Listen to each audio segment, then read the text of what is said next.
할렐루야. 오늘 이 아침에 나오신 여러분들 주님의 이름으로 환영하고 축복합니다. 오늘은 8월 13일 성령 강림 후 11번째 주일이자 광복 78주년 기념주일이며 남북평화통일 공동기도주일입니다. 지난주에는 태풍으로 참 노심초사했습니다. 그나마 피해가 크지 않아 다행이고 감사고 은혜입니다. 하나님의 그 자비하신 종이 계절의 변화에 있는 이때에 다하시기를 주의 이름으로 축복하면서 찬송가 545장 1절만 화답 찬송으로 부르시겠습니다.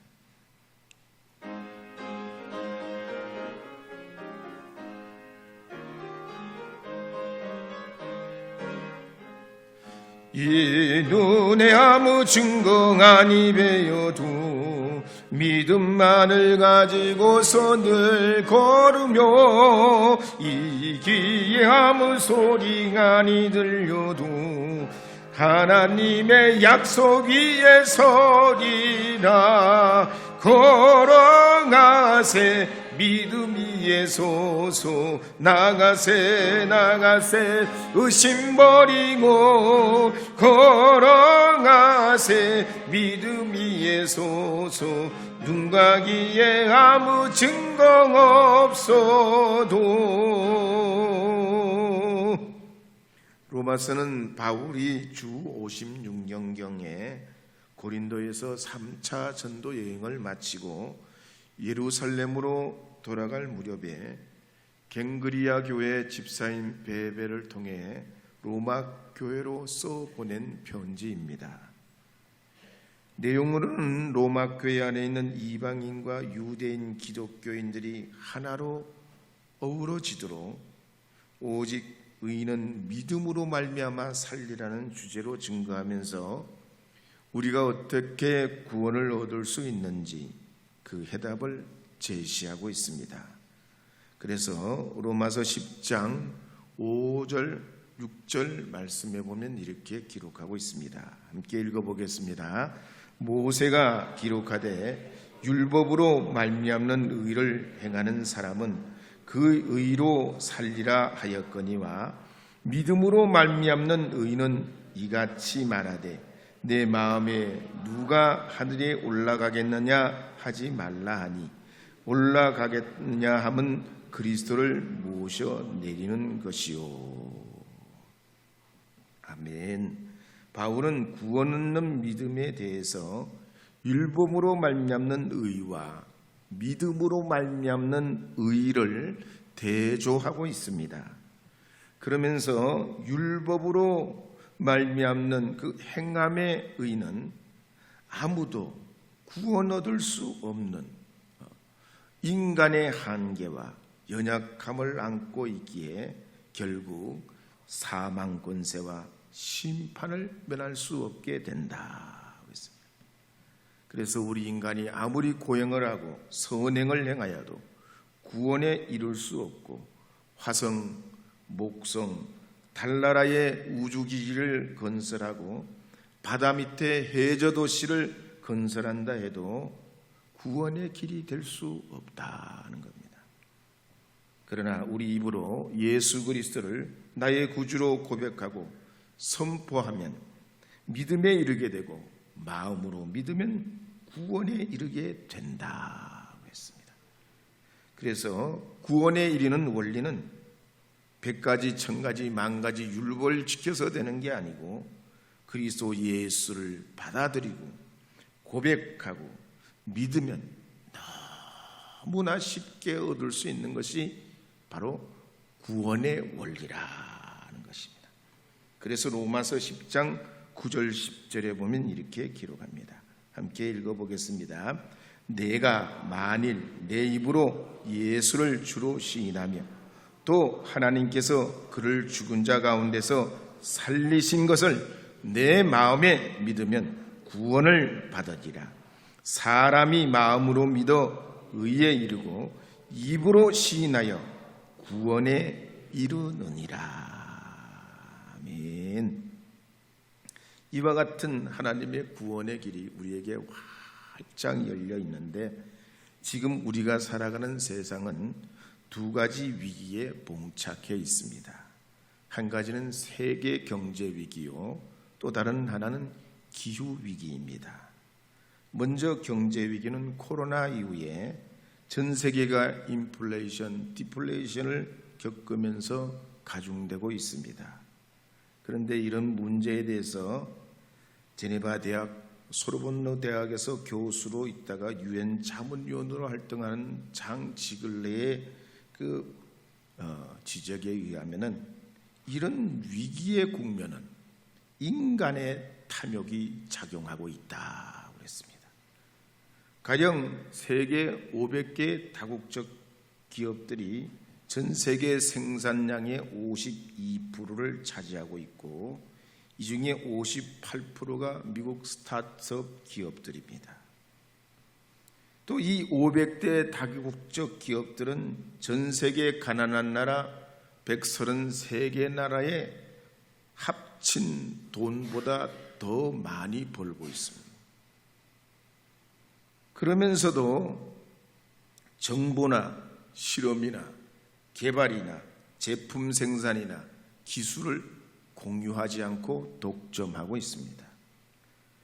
그러니 유럽에서 제일 큰 은행인 도이체 방크의 요제프 아커만은 1년에 1,700만 유로, 우리 돈으로 230억을 가만히 앉아서 봅니다.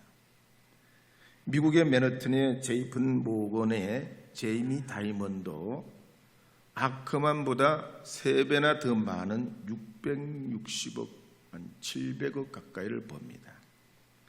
그리고 이런 세계 부자들이 돈을 관리하도록 굴려주는 UBS 은행, 유나이티드 뱅크 오브 스위tzerland의 마르셀 오스펠은 돈을 굴려주기만 하고 1년에 340억을 벌어요. 그런데 방글라데시 같은 나라는 국토가 60%가 1년에 2번씩 물에 잠깁니다. 습한 기후에 벌레들이 들끓고 추수기가 되면 이 벌레들이 옥수수, 밀, 조를 먹어치웁니다. 그러니까 먹고 살려면 어떻게 해야 됩니까? 이 벌레들을 잡는 살충제를 쳐야 되는데, 이 살충제를 치는 살충제 가격을 누가 잡고 있냐? 세계 부자들이 가지고 있어요. 그러니까 농민들, 종묘회사들, 농약 판매상들은 시시때때로 이 달라지는 살충제 가격 때문에 빚을 지기도 하고 망하기도 합니다. 그래서 1998년에서 2004년까지 농사를 짓다가 비관해서 자살한 농민이 3,000명이 넘습니다.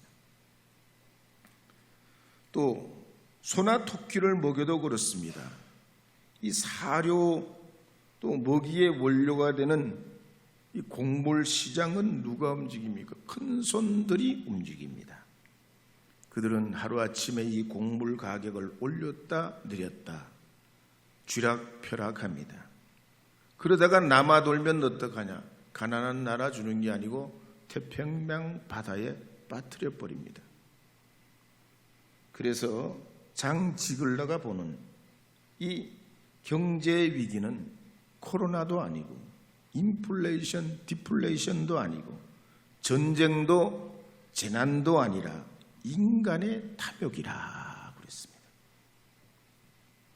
두 번째 위기는 기후 위기입니다.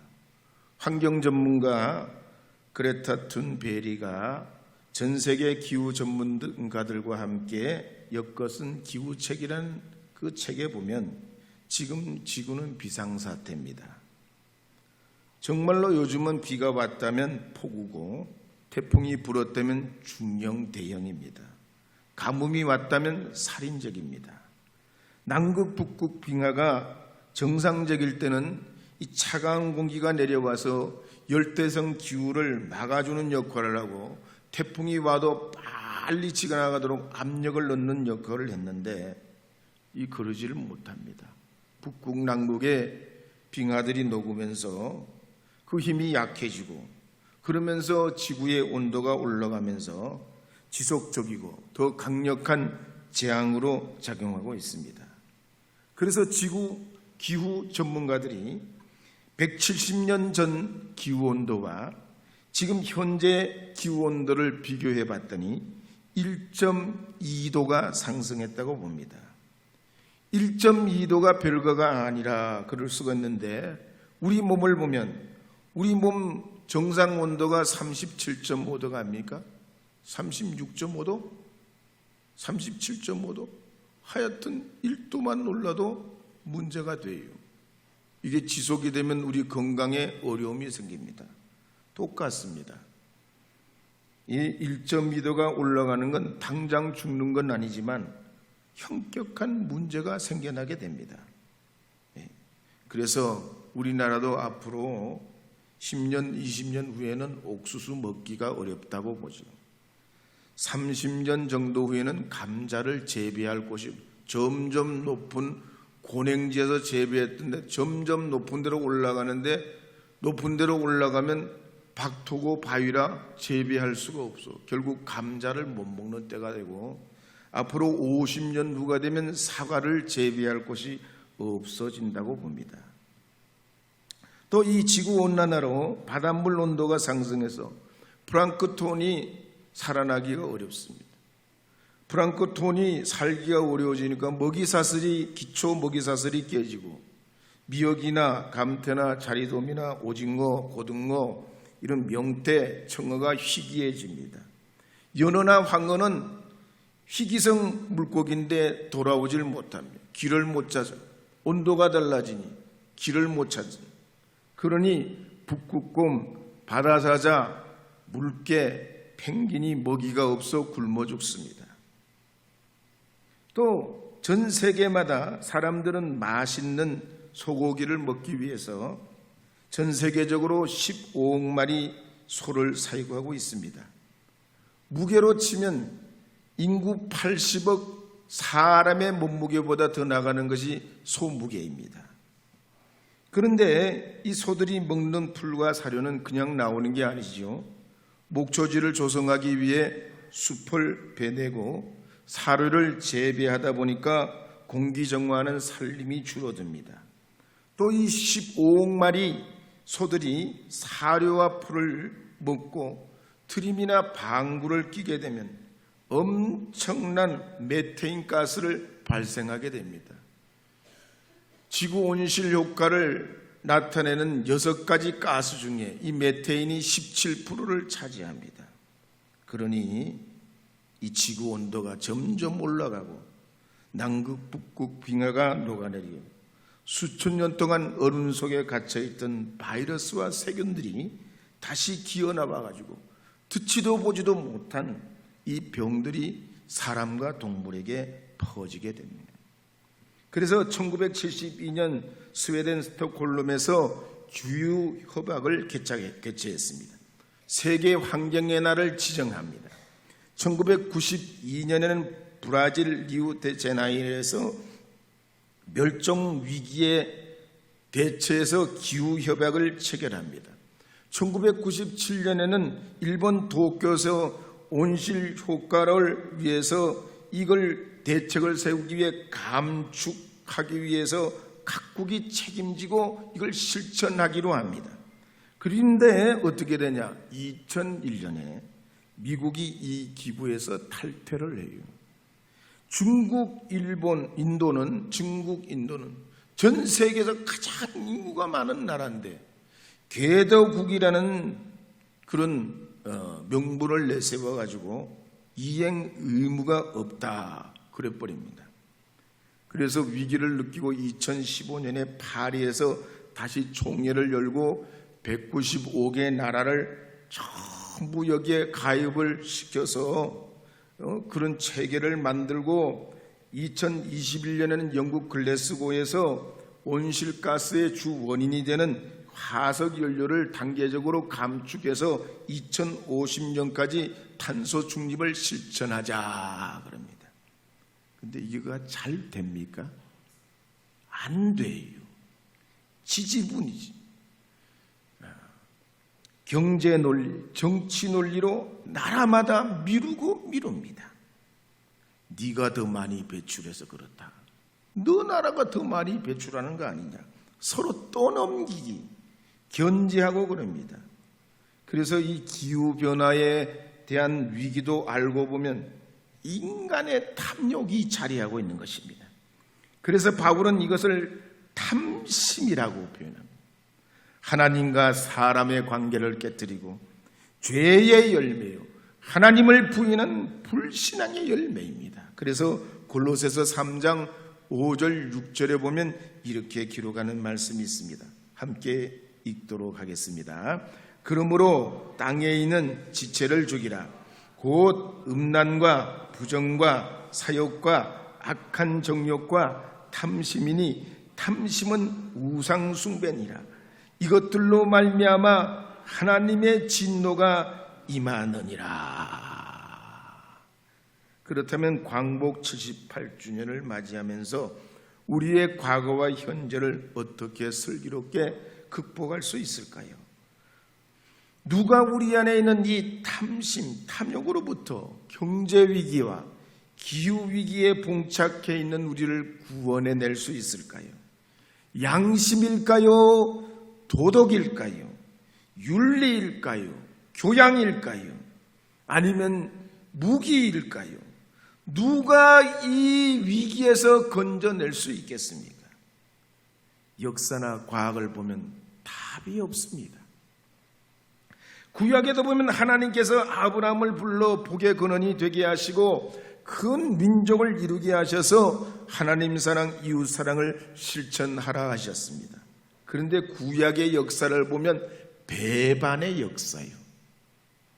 이스라엘 백성들은 광야에서도 약속의 땅에서도 왕이 있든지 없든지 나라가 건재하든지 망했든지 아니면 어떤 형편이든지 그들은 하나님을 배반하고 사람을 배반하는 길을 걸어갑니다.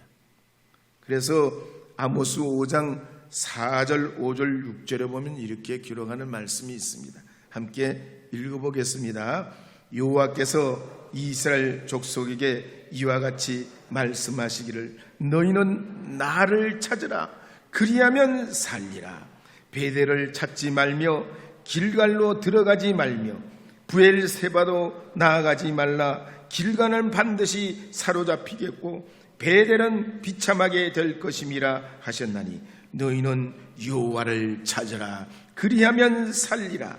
그렇지 않으면 그가 불같이 요셉의 집에 임하여 멸하시리니 베델에서 그 불들을 끌 자가 없으리라.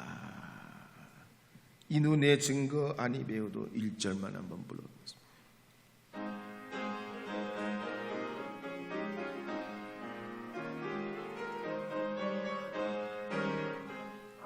이 눈에 아무 증거 아니 배워도 믿음만을 가지고서 늘 걸으며 이기에 아무 소리 아니 들려도 하나님의 약속 위에 서리나 걸어가세 믿음 위에 소소 나가세 의심 버리고 걸어가세 믿음 위에 서서 눈 가기에 아무 증거 없어도. 그렇다면 우리가 어떻게 이 탐욕을 이기고 탐욕의 고리를 끊어버릴 수 있겠습니까? 불교는 버리라 말합니다. 힌두교나 이슬람교는 심판하라고 합니다. 그러나 우리 기독교는 예수 그리스도를 통해서 나는 죽고 남은 살려야 한다. 내가 죽어야 답이 있다는 겁니다. 내가 십자가 안에서 나를 부인해야만이 우리가 이 죽음의 길, 멸망의 길에서 구원의 길로 나올 수 있음을 말씀하고 있습니다. 창세기 37장 이야기에 보면 요셉의 이야기가 나옵니다. 요셉은 모두 12형제였습니다. 그런데 어머니가 다 다릅니다. 이복 형제들이 함께 한 식구가 돼서 삽니다. 그러니 어떻겠습니까? 평화가 없습니다. 서로 더 차지하고 더 집안에서 힘을 가지려고 애를 씁니다. 그런데 요셉이 그 형제들 중에 도드라집니다. 아버지 사랑을 독차지해요. 형제들은 이런 요셉이 못마땅합니다. 시기, 질투, 미움에 이 요셉을 한 번은 어떻게든 혼을 내주고 더 어떡하면 아예 그를 죽이려고까지 그들이 음모를 꾸미다가 드디어 이 요셉이 형들에게 붙잡혀 죽임을 당하게 되고 애굽의 노예로 팔려가는 신세가 되게 됩니다. 이럴 때 이 요셉이 주변 사람들의 배신과 시기와 질투와 미움으로부터 어떻게 성공하는 인생이 됩니까? 복수였습니까? 끝없는 경쟁이었습니까? 아니면 더 강한 힘을 길러 그들을 대적하는 것이었습니까? 이 요셉의 이야기에 보면 목숨 버려주시는 아버지의 사랑과 다시 묻지 않는 용서가 있습니다. 이 요셉은 결국 형제들을 용서하고 그들은 한 가족이 되고 그들은 그 가족이 되면서 큰 민족을 이루어 애굽에서 가나안으로 나오는 위대한 약속의 민족이 되게 됩니다. 그래서 유명한 철학자 칸트는 인간의 본성 속에는 이미 도덕적인 진보의 가능성이 있다고 그랬습니다. 칸트가 볼 때는 인간에게는 하나님이 창조하신 선한 양심이 아주 희박하더라도 하나님이 우리를 창조하실 때부터 그 선한 양심을 주셨기에 인간에게는 가능성이 있다는 것입니다. 오늘 이 본문 말씀에도 보면 바울은 로마서 10장 9절에서 10절에 이렇게 선포하고 있습니다. 9절 10절 말씀을 읽어보도록 하겠습니다. 내가 만일 내 입으로 예수를 주로 시인하며 또 하나님께서 그를 죽은 자 가운데서 살리신 것을 내 마음에 믿으면 구원을 받으리라. 사람이 마음으로 믿어 의에 이르고 입으로 시인하여 구원에 이르느니라. 할렐루야. 지금은 은퇴하셨지만 미국 에모리 신학대 박사과정을 하시고 군복을 지내고 서울 은평교회를 담임하다 은퇴하신 김영원 목사님 설교집에 보면 이런 간증이 나옵니다. 그 은평교회를 지은 건설회장 사장이 김용인이라는 집사님인데 이분에게 4남매가 있습니다. 그런데 어머니가 귀가 먹어서 말도 못하는 청각장애인이었습니다. 그래서 어릴 때는 너무 가난해가지고 초등학교밖에 못 다녔습니다.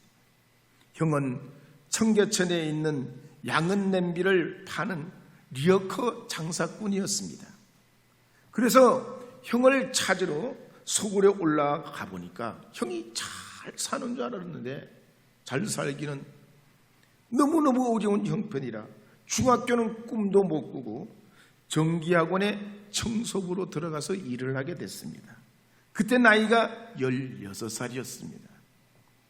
거기서 이제 트랜지스터 만드는 법, 뭐 이런 전열기구에 관한 자질 구한 일을 배우기도 하고 그걸 또 청소를 해주기도 했습니다.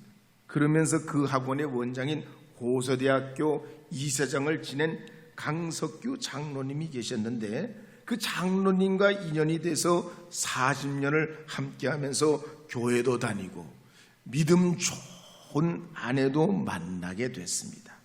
그러면서 건축 사업에 뛰어들게 됐습니다.